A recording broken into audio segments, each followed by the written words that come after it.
মধ্যেই একটা কিউরিওসিটি জন্মেছে যে দীপ্তিদির ঠিকানাটা কি করে সু পেল, কোন জায়গা থেকে পেল, কিভাবে পেল, কারণ পোস্টাল অ্যাড্রেস এরকমভাবে তো চট করে পাওয়া যায় না, তাহলে কিভাবে পেল? অনেকে বলছে পোস্ট অফিস থেকে গিয়ে নাকি কালেক্ট করেছে। তো আমি জানি না কারোর পোস্ট অফিসে গিয়ে এরকমভাবে পোস্টাল অ্যাড্রেস রিভিল হয়, এটা আমার জানা নেই। কিন্তু আমার চোখে একটা কমেন্ট পড়লো, সেই কমেন্টটা আমি তোমাদেরকে শোনাবো। সেখানে লেখা হয়েছে যে নট শিওর, তবে আপনার অ্যাড্রেসটা মনে হয় আপনাদের ওখানে একজন মহিলা আছে, সে দিয়েছে। কারণ ইপু দিদি লাইভে যেভাবে আপনার নামে বলতো আর ইপু দিদি আপনার বৌমার নামে যে কথাগুলো বলেছিল সেগুলো ওই মহিলা ইপু দিদির লাইভে কমেন্ট করেছিল। বুঝতে পেরেছো? তাহলে এখান থেকে বোঝা যাচ্ছে, এটা দীপ্তিদির কমেন্ট বক্সেই কমেন্টে এসেছিল। তো এখান থেকে কি বুঝতে পারলে, মরাল অফ দ্য স্টোরি কি? আমি তোমাদেরকে বলি না যে আমরা সামনের লোককে সবসময় বলি এ করেছে, ও করেছে, সে করেছে, সামনে যাকে আমরা দেখতে পাই। কিন্তু আমরা এটা বুঝি না, অনেকে হাইড অ্যান্ড সিক খেলে, অনেকে ব্যক্তিগত আক্রোশটা মেটানোর জন্য হাইড অ্যান্ড সিক খেলে। এইবার অনেকেই তোমরা দেখেছো ইপু দিদির লাইভে গিয়ে দীপ্তিদির ব্যাপারে অনেক কথা দীপ্তিদিরই হয়তো পাড়ার লোক বলতো, এবং দীপ্তিদির ফ্যামিলির কথা নিয়ে, যে দীপ্তিদির ছেলের বিয়ে ব্যাপারে, বৌমার ব্যাপারে, দীপ্তিদির নামে অনেক কথা হতো। তো যাই হোক, এখন ব্যাপারটা হচ্ছে যে শুধুমাত্র কোনো আক্রোশ মেটানোর জন্য কেউ কি এটা করতে পারে আমার জানা নেই। তবে আমি এটা বলতে পারি, আমি তোমাদেরকে আগেও কনফার্ম করেছিলাম, এখনও কনফার্ম করেছি, অনেকেই আমাকে বলছে যে তুমি এই ইউটিউবের সব কিছু জানো না, এখানে অনেক খেলা চলে, তুমি হয়তো বুঝতে পারছো না, তুমি কাউকে ওইভাবে বিশ্বাস করো না।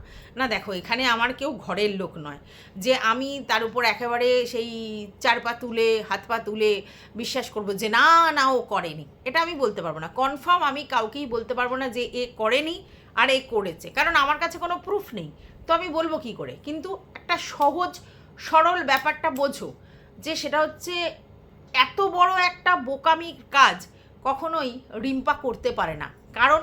কারণ দেখো, এটা তো স্বাভাবিক, যখনই দীপ্তিদির মানে অ্যাড্রেস রিভিল হবে তখনই প্রথমেই কিন্তু রিম্পার কাছেই ব্যাপারটা সন্দেহজনকভাবে যাবে, কারণ রিম্পার সঙ্গে দীপ্তিদির একটা ঘনিষ্ঠ সম্পর্ক আছে এবং তাদের বাড়ির যাতায়াতও আছে, ওনারও আছে এনারও আছে, এবং ওই যে বললাম অতীতে কিছু ভুলভাল করে রেখেছে রিম্পা, যার জন্য রিম্পাকে এই ব্যাপারে দোষারোপ করতে সুবিধা হয়। এবং আরও একটা ব্যাপার তোমরা ভালো করে বোঝো, তোমরা দেখছো যে সু কিন্তু রিম্পাকে বারবার হাইলাইট করছে, এবং সেই জায়গা থেকে এটা তোমরা বুঝতে পারছো যে রিম্পা এটা করেছে, রিম্পার সঙ্গে সুয়ের যোগাযোগ আছে। আরে ওটাকেই তো হাইলাইট করছে সু, মানে তোমাদেরকে ওই দিকেই তীরটা নিক্ষেপ করা হচ্ছে যে দেখো ওই দিকটা দেখো, ওই দিকটা দেখো, না হলে তোমরা বুঝতে পারছো না যে কেন রিম্পাকে নিয়ে ও এত কথা বলছে। ইভেন লাস্ট ভিডিওটাতেও কি বললো, থ্যাংক ইউ, তুই যে এই মাথার কথাগুলো নাম নিয়ে বলেছিস তার জন্য থ্যাংক ইউ, আমার প্রমাণ করতে সুবিধা হবে। তাহলে আবার এটা বলা হচ্ছে, এবং অনেকেই বলছে যে Rimpa got up set up করে ভিডিও করছে, কথা বলে তারপর ভিডিও করছে। এখন ব্যাপারটা হচ্ছে আমরা খুব সোজা সাপটায় হিসেব করি, ক্যালকুলেশন আমাদের সোজা সাপটা হয়, আমাদের যেটা দেখানোর চেষ্টা হয় আমরা সেটাই দেখি। আর আমি লাইভেও বলেছি, এখনও বলছি, ও ইচ্ছে করে রিম্পার দিকে ঘোরাচ্ছে তীরটা, এবং কেন ঘোরাচ্ছে তার কারণ রিম্পাকে লোকে অ্যাটাক করতে সুবিধা হয়, ঠিক আছে, রিম্পাকে লোক অ্যাটাক করে, তো সেই জায়গাটাকে এনক্যাশ করার জন্য বারবার ওই দিকটা দেখাচ্ছে, হাইলাইট করছে। এবং যেহেতু একটা সময় রিম্পার সঙ্গে দীপ্তিদির একটা আনবান হয়েছিল এবং ও একটা ভুল কথা ছড়িয়েছিল, যার জন্য এই ব্যাপারটা বলতে সুবিধা হচ্ছে, এবং অন্যদের মনের মধ্যে অ্যাকচুয়ালি সন্দেহ তৈরি করার চেষ্টা করছে, ভিউয়ার্সদের মনের মধ্যে সন্দেহ তৈরি করার চেষ্টা করছে, এবং বারবার রিম্পাকে হাইলাইট করছে প্রতিটা ভিডিওতে, কখনো থ্যাংক ইউ জানাচ্ছে, কখনো অন্যভাবে বলছে, কখনো মার্সি করছে যে এই ভিডিওগুলোকে তুই প্রাইভেট করে দে, কেন বললাম বুঝে নে, হ্যানা ত্যানা। এবং এতে কি হচ্ছে, একটা সমস্যার তৈরি হচ্ছে, কারণ দেখো রিম্পার মেন ফোকাস কন্টেন্টই ছিল কিন্তু সু একটা সময়, তো স্বাভাবিকভাবে রিম্পার যে ভিউয়ার্স বেসটা আছে, পজিটিভ ভিউয়ার্স, তারা কিন্তু শুয়ের এগেনস্ট ভিউয়ার্স, তো সেইখানে কোয়াইট ন্যাচারাল শুয়ের সঙ্গে রিম্পার ব্যাপারটা অনেকের কাছেই অ্যাকসেপ্টেবল হবে না, এটাই স্বাভাবিক যে তোমার সঙ্গে এই হয়েছিল, এবং তারা অনেকবার মনে করিয়ে দিচ্ছে যে তোমার ছেলের সঙ্গে এটা করেছে, তোমার এর সঙ্গে এটা করেছে, তুমি কি করে তাকে অ্যাকসেপ্ট করলে, হ্যাঁ না তা না। কারণ ভিউয়ার্সরা তো ইমোশনে চলে,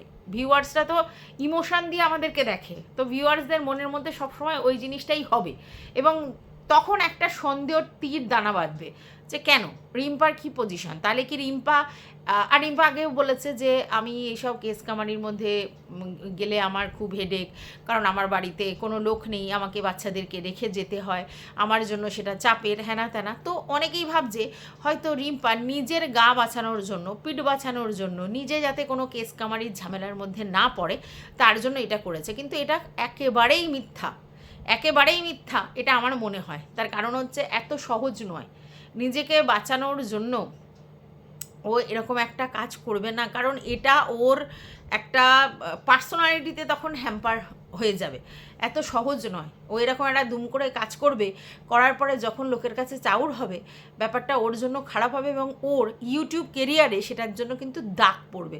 তো কেউ কি সেটা চায়? কেউ কি চায় যে আজকের ইনস্ট্যান্ট কোনো জায়গা থেকে নিজেকে অফ করবার জন্য আমার যে কাজটা করে খাই সেই কাজের ওখানে আমার কাজের যে কেরিয়ার তাতে কোনো রকম কোনো এফেক্ট পড়ে? নিশ্চয়ই চায় না। তো এটা সম্ভব নয়। আর এই যে দীপ্তিদির এখানে যে কমেন্টটা এসেছে সেটাকে কিন্তু উড়িয়ে দেওয়া যাচ্ছে না, কোনোভাবেই উড়িয়ে দেওয়া যাচ্ছে না। যে এটা স্বাভাবিক, যদি আজকে দীপ্তিদির পাড়ার কেউ ইউটিউব মানে দেখে থাকে বা কিছু করে, তো তার পক্ষে দীপ্তিদির অ্যাড্রেস জানাটা খুব সহজ, খুবই সহজ, তাই না? এবং পোস্টাল অ্যাড্রেস জানা তো সহজ, কারণ দীপ্তিদির নাম, তার বরের নাম, সে কোথায় থাকে, বাড়ির নম্বর কত, সমস্তই তার পক্ষে জানা সম্ভব। এবং সেক্ষেত্রে সে যদি এতটা বিষ উদ্গার করতে পারে কারোর নামে, তাহলে এটা করতে পারে, কোনো না কোনোভাবে অ্যাড্রেস পৌঁছে দিতে পারে। আমি জানি না সেই যে লিখেছে সেও নট শিওর, আর আমিও তার কমেন্টটা পড়ে আমারও কোথাও কোথাও মনে হচ্ছে, কিন্তু আই অ্যাম নট শিওর। কী করে আমি শিওর হব? ওই যে বললাম আমার কাছে কোনো প্রুফ নেই, তাহলে আমি কি করে শিওর হব? তো চলো, welcome back to my channel. আশা করছি তোমরা সবাই খুব ভালো আছো, আর আমিও খুব ভালো আছি নতুন একটা ভিডিওর সাথে। আমি রুনা লাইফস্টাইল থেকে। দেখো, আমি একটা কথা বলি, আমাকে উত্ত্যক্ত করে কোনো লাভ নেই। আমাকে যেভাবে উত্ত্যক্ত করার জন্য যেইভাবে চুনা ফুনা করে বলা হলো, তাতে তোমরা কি ভাবো আমি উত্ত্যক্ত হয়ে যাব? না।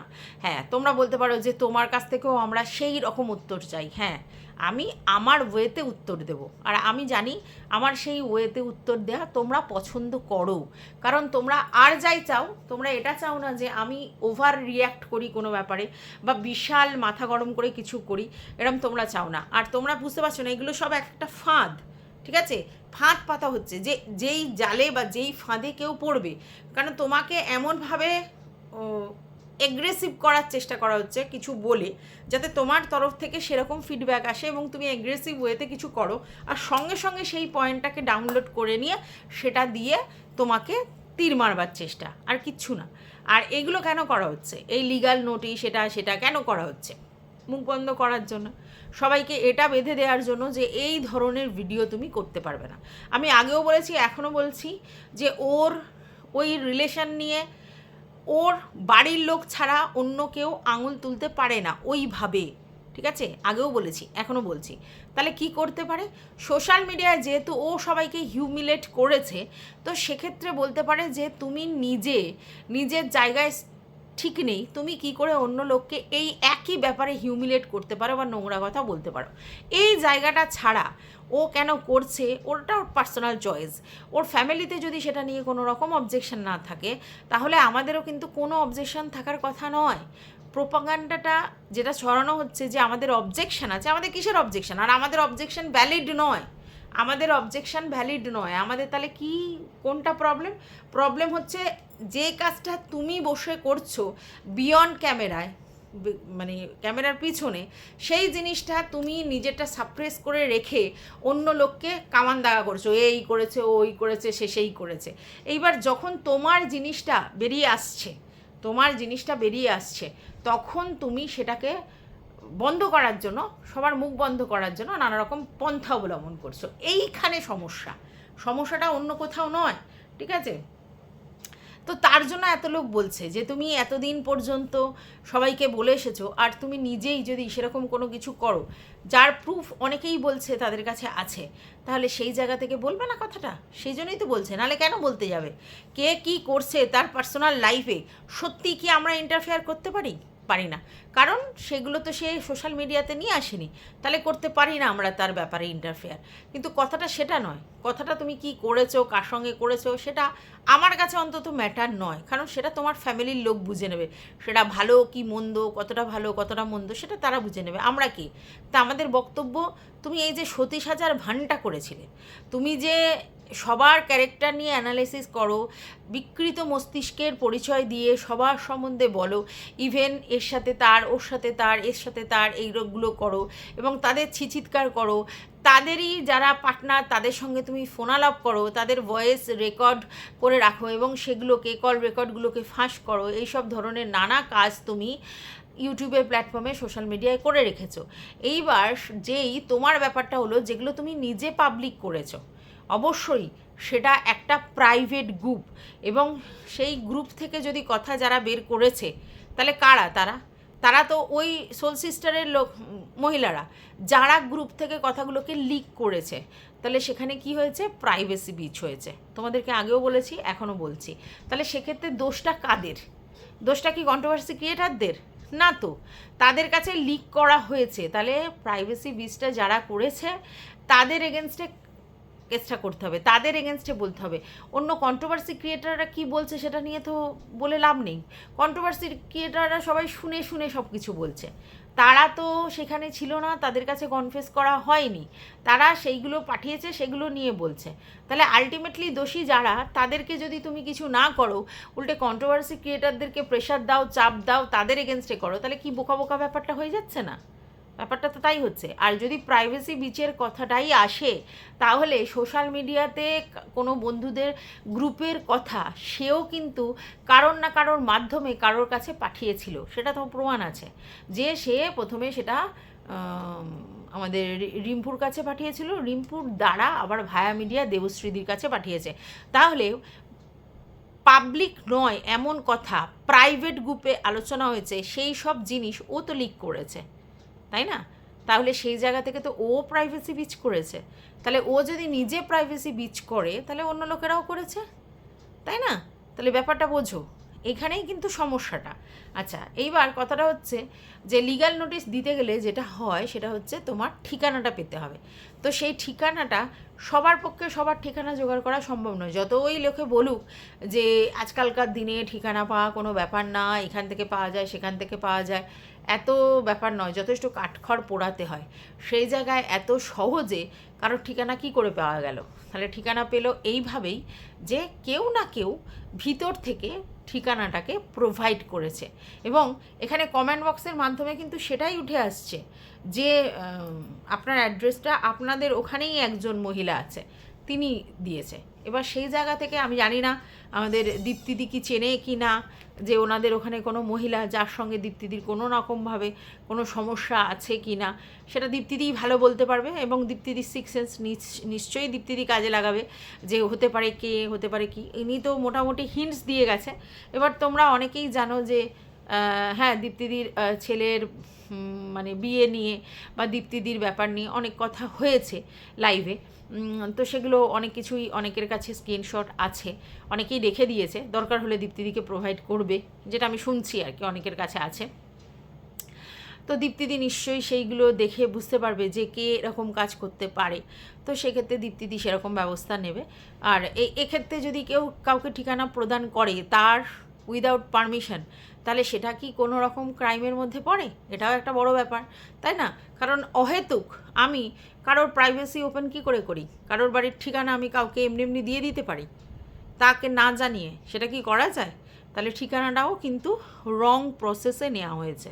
না, আবার বলছি, রিম্পার থেকে নেওয়া হয়নি, এবং রিম্পার দিকে ফোকাস করানোর চেষ্টা করা হচ্ছে, বারবার রিম্পাকে হাইলাইট করানো হচ্ছে, কারণ ফোকাসটা যাতে রিম্পার দিকে চলে যায় এবং রিম্পাকে নিয়ে যেন একটা শোরগোল পড়ে, হ্যাঁ, মানে ভিউয়ার্সরা যেন রিম্পার দিকে তাক কামান দাগা করে, রিম্পার দিকে তাক লাগিয়ে থাকে, রিম্পাকে বারবার বলে, রিম্পাকে যেন শুনতে হয়, এবং সেটা শুনতে হচ্ছে। তোমরা দেখেছো অনেকেই যারা দীপ্তিদি এবং রিম্পা দুজনকেই দেখে, কিন্তু দীপ্তিদিকে একটু বেশি ভালোবাসে যে কোনো কারণেই হোক, রিম্পাকে হয়তো অতটাও পছন্দ করে না, এবং হয়তো রিম্পার অতীতের কোনো ঘটনার জন্য তারা অফেন্ডেড আছে রিম্পার উপরে, তো তারা একটু বলছে। তো এই জায়গা থেকে তোমরা দেখতে পাচ্ছ যে জিনিসটা কিন্তু নয়া মোড় নিয়েছে, না মানে নতুন ঘটনা, নতুন সেনসেশন জিনিসটা কি, যে রিম্পাই এটা করেছে। এবং সবাই যদি বারবার বারবার বারবার বারবার বলে একই কথা, হ্যাঁ রিম্পা করেছে, হ্যাঁ রিম্পা করেছে, এ বলে ও বলে সে বলে, এবং অন্য জায়গা থেকে বারবার এই জিনিসটা করানোর চেষ্টা করায় যাতে রিম্পার দিকেই নলটা থাকে, তাহলে কি হবে, খুব সহজেই অন্য জিনিসগুলো বাইপাস হয়ে যাবে। ঠিক আছে, তখন মানুষ তো হুজুকে, মানুষ ভীষণ হুজুকে, তখন রিম্পা রিম্পা করতে থাকবে, মানে রিম্পাকে নিয়ে তখন শুরু হয়ে যাবে, আর এটাই চাইছে। ওই জন্য বারবার রিম্পাকে নিয়েই কিছু না কিছু কিছু না কিছু বলে যাচ্ছে, এবং যে কোনো কারণেই হোক রিম্পাকে মধ্যখান থেকে দোষী সাব্যস্ত করার চেষ্টা করা হচ্ছে, এবং এটা কিন্তু প্ল্যান, ওয়েল প্ল্যান, এরকম নয় তোমরা ভেবো না যে এটা মানে এমনি এমনি হয়েছে। আর রিম্পা হচ্ছে এই ট্যাপে পা দিয়েছে, পা দিয়েছে মানে এই ফোনের ব্যাপারটা পা দিয়েছে। হ্যাঁ, রিম্পা বলতেই পারে আমাকে যদি কেউ ফোন করে তো আমি কি ধরবো না, হ্যাঁ ধরতেই পারে ফোনটা, কিন্তু ও যখন এই কাজটা করলো, কারোর জিনিসপত্র নিয়ে কারোর কাছে পাঠিয়ে দিলে এটার কোনো প্রয়োজন ছিল না। স্ট্রিক্টলি বলে দিতে হতো, ভাই আমি পারবো না, তোমার যদি প্রয়োজন হয় তুমি নিজে জানাও। কারণ রিম্পার কাছ থেকে জানা গেছে কোনো এক সময় যে দেবশ্রীদির সঙ্গে ওর কথা হয়েছে, কোনো ঘুরতে যাওয়া বেড়াতে যাওয়ার ব্যাপার নিয়ে বা কোনো কিছু নিয়ে কথা বলেছিল, অতএব ওর সঙ্গে ওর কথা আছে, তো এই ব্যাপারগুলো তো জানে, এবং সেইটাকেই এনক্যাশ করেছে, তাই দেবশ্রীদির কাছে এটাকে পাঠিয়ে দিয়েছে। এটা বোঝানোর জন্য দেখো তোমাকে নিয়ে কী বলছে। আর ওইদিকে ডিম্পিকে নিয়েও কিছু কথা এইরকম এদিক ওদিক হয়েছে, এবং সেই জায়গা থেকে কি এটা প্রমাণ করার চেষ্টা করা হচ্ছে যে তোমাদের নামে কি বলা হয়েছে, তো ওইভাবে তো হবে না, ওইভাবে হবে না। দেখো এখানে সহজ সত্যি কথাটা বলতে হবে, এবং সেই সহজ সত্যি কথা হচ্ছে এই যে সোল সিস্টার্স, তাদের মধ্যে কেউ ভালো না, সবাই সবার প্রাইভেসি বিচ করেছে, এবং সবাই সবার স্বার্থে মিশেছিল, সবার সাথে সবাই স্বার্থে মিশেছিল, এদের মধ্যে কোনো রকম ইমোশনের কোনো কিচ্ছু ছিল না। একে ইউজ করেছে, ও ওকে ইউজ করেছে, এ সুবিধার্থে মিশেছে, ও সুবিধার্থে মিশেছে, তো সেই ইউজ করতে গিয়ে একে অপরকে ইউজ করে ফেলেছে, এবং তারপরে যখন তালগোল পেকে গেছে তখন তারা কন্ট্রোভার্সি ক্রিয়েটারদের শরণাপন্ন হয়েছে, কারণ তারা জানে যে তারা এসে এখন মুখ খুললেও এর যে লাইভ থেকে একবার উকি ঝুঁকি, ওর লাইভ থেকে একবার টুগেদার লাইভ করে আলটিমেটলি কোনো লাভ নেই, বা স্ট্রিম লাইভ করে আলটিমেটলি লাভ নেই, ওইভাবে পৌঁছাবে না। তাহলে কী হয়, কন্ট্রোভার্সি ক্রিয়েটারদের মধ্যে ইনজেক্ট করে দিই, আর কন্ট্রোভার্সি ক্রিয়েটাররা কন্টেন্ট পেলে সেটা নিয়ে কথা বলে, অতএব কন্ট্রোভার্সি ক্রিয়েটাররা যত বলবে ব্যাপারটা তত ফ্লারিশ হবে, এবং তাদের ইচ্ছেটাই ছিল যে সুকে হিউমিলেট করবে, মানে রিভেঞ্জ মেন্টালিটি। এবং সেই রিভেঞ্জ মেন্টালিটিটা কেন এসছে, যেহেতু আগে ম্যান্ডির ব্যাপারে ও করেছিল, তাই জন্য ওকে ওইভাবেই ওই একই মানে ভাবে চক্রাকারে ওই জিনিসটাই করানোর চেষ্টা করা হচ্ছে, কিন্তু দিনের শেষে কন্ট্রোভার্সি ক্রিয়েটারদের উপরে তোপদাগা করা হচ্ছে। কিন্তু কন্ট্রোভার্সি ক্রিয়েটাররা যাই করে থাক, যেটাই করে থাক, কন্ট্রোভার্সি ক্রিয়েটাররা তো প্রাইভেসি বিচ করেনি, যারা করেছে তাদের কেন বলা হচ্ছে না। এবার ওর এক্সকিউজ আছে যে কান টানলে মাথা আসে, বলে কন্ট্রোভার্সি ক্রিয়েটারদের বললেই তারা তাদের জায়গাটা বলবে যে কোথা থেকে আমরা পেয়েছি, আর সেটাকেই ও আবার এনক্যাশ করবে, এই ধান্দাতেই ও আছে। তো যাই হোক, ও কতজনকে কেস দিতে পারে আর কতজনের নামে লিগ্যাল নোটিশ পাঠাতে পারে সেটাও তো সবাই দেখতে চায়। সবে দুজনের নামে পাঠিয়েছে আর সবার দিকে চোখ আছে, হ্যাঁ, তো সেই চোখ রেখে দিয়েছে, আর ওই ঠিকানা জোগাড় করার চেষ্টা করছে, কার কোথায় কে আছে তাকে ধরে যদি কোনো পোস্টাল অ্যাড্রেস পাওয়া যায়, এই চেষ্টা করে যাচ্ছে। তো যাই হোক, আলটিমেটলি দীপ্তিদির ভাবা দরকার আছে যে দীপ্তিদির পিছে কে করতে পারে এরকম। যেহেতু এই কমেন্ট বক্সে এই কমেন্টটা এসেছে, আমার মনে হলো এইটা জরুরি তোমাদেরকে জানানো যে এরকম একটা কিন্তু কমেন্ট এসেছে, এবং সেই কমেন্টটা দেখে আমিও অবাক যে কোনোভাবেই কি শুধুমাত্র কোনো রকম একটা মন কষাকষি বা ঝামেলার জন্য কেউ কি কারোর অ্যাড্রেস এইভাবে কাউকে না জানিয়ে রিভিল করে দিতে পারে কারোর কাছে চুপি চুপি, এবং সেখান থেকে এরকম সমস্যা হতে পারে? জানা নেই। এবার দীপ্তিদি সেটা ভালো করে ক্ল্যারিফাই করবে, কারণ দীপ্তিদির লাইভেই যেহেতু এই ভিডিওতেই যেহেতু কমেন্টটা এসেছে, তো দীপ্তিদি নিশ্চয়ই সেই জিনিসটা গড় করবে, নিশ্চয়ই দেখবে এবং বুঝতে পারবে যে কোথা থেকে কি হয়েছে, এটা বলতে পারি। তো যাই হোক, আমার মনে হলো তোমাদেরকে জানানোর দরকার। আমি যেহেতু তথ্যটা পেয়েছি লাইভের মাধ্যমে, এই কমেন্টের মাধ্যমে, সেহেতু তোমাদের জানানোর দরকার। হ্যাঁ, আমাকে অনেকেই বলেছে কারোর উপর শিওর থাকা উচিত নয়, এটা কন্ট্রোভার্সি জোন, এখানে প্রতিদিন রং বদলায়, প্রতিদিন লোকে চেঞ্জ হয়, কারোর উপর অতটা পূর্ণ আস্থা রাখা উচিত নয়। না, এখানে আমি না দীপ্তিদি না রিম্পা না কারোর প্রতি আমার কোনো আস্থা ভরসার ব্যাপার নেই, কারণ এরা সব আমার কো ক্রিয়েটার। এর বাইরে এদের সঙ্গে তো আমার পার্সোনাল যোগাযোগের কোনো চান্সই নেই, অন্য কোনো রকম সক্ষতা হৃদ্যতাও আমার নেই। শুধুমাত্র কন্টেন্ট করবার জন্য প্রফেশনালিজমের থেকে যেটুকুনি হাই হ্যালোর মতো কমেন্ট বক্সে সেটুকুনি আছে, তার বাইরে না। তাও আমাকে তোমরা দেখো যে কমেন্ট বক্সে নেই, তার পিছনের রিজন হচ্ছে আমার ভিউয়ার্সরা চায় না যে আমি কোথাও কমেন্ট করি। লাইভে ফাইভে করতাম, অনেকে অনেক রকমভাবে আমাকে হিউমিলেট করেছে, আমাকে অনেক বাজে কথা বলেছে, যার জন্য তাদের মনে হয়েছে যে আমাকে এরকম বাজে কথা বললে তারা হার্ট হয়, তাই আমাকে বলেছিল যে তুমি কোথাও এরকমভাবে কারোর লাইভে যাবে না, নিজের মান সম্মান খোয়াবে না। তারপর থেকে আমি খুব একটা যাই না। তবে এই ভেরি রিসেন্ট দীপ্তিদির একটা লাইভ হচ্ছিল, আমি রাত্রিবেলা গিয়েছিলাম।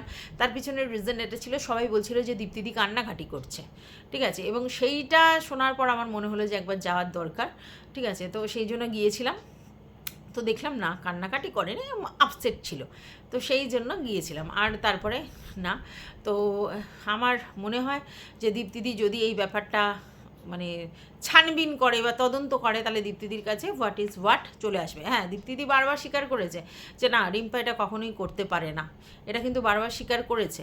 তাই তার ঊর্ধ্বে গিয়ে কোনো ব্যাপার নেই। আর এদিকে রিম্পা বলেছে আমি কাউকে ক্ল্যারিফিকেশান দেবো না, যেদিন দীপ্তিদি বলবে এসে ভিডিওর মাধ্যমে, সেদিন আমি দীপ্তিদিকে ক্ল্যারিফিকেশান দেবো, তার আগে আমি কাউকে ক্ল্যারিফিকেশান দেবো না। যার যেটা বোঝা সে সেটা বুঝবে। হ্যাঁ, এটা তো ঠিকই যে কোনো ক্ল্যারিফিকেশান দিয়ে লাভ নেই। রিম্পা যদি এখন কোনো ক্ল্যারিফিকেশান দেয়ও কোনো লাভ নেই, কারণ যাদের বিশ্বাস করার করবে, যাদের বিশ্বাস করা না করবে না। তো ক্ল্যারিফিকেশান দিয়ে বিশ্বাস করানো যাবে না, তো বেকার ক্ল্যারিফিকেশান দেওয়া। আমার মনে হয় হ্যাঁ, দীপ্তিদি যদি কোনো দিন আঙুল ওঠায়, তবে রিম্পার সেই জায়গায় ক্ল্যারিফিকেশান দেওয়ার দরকার আছে। তাছাড়া অন্য কারোর ব্যাপারে কোনো দেওয়ার দরকার নেই, যে যে পারে ভাবছে ভাবুক। কিন্তু আমার মনে হলো যে যেই কমেন্টটা লিখেছে, সেই কমেন্টটা যে করেছে, তার কাছে হয়তো ব্যাপারটা খুব ইজি, কারণ সে সবটা ওয়াচ করেছে। আর সেক্ষেত্রে দীপ্তিদির কাছেও ব্যাপারটা পৌঁছে দেওয়ার চেষ্টা করেছে, এবং দীপ্তিদি তখন ছানবিন করবে যে কে করতে পারে।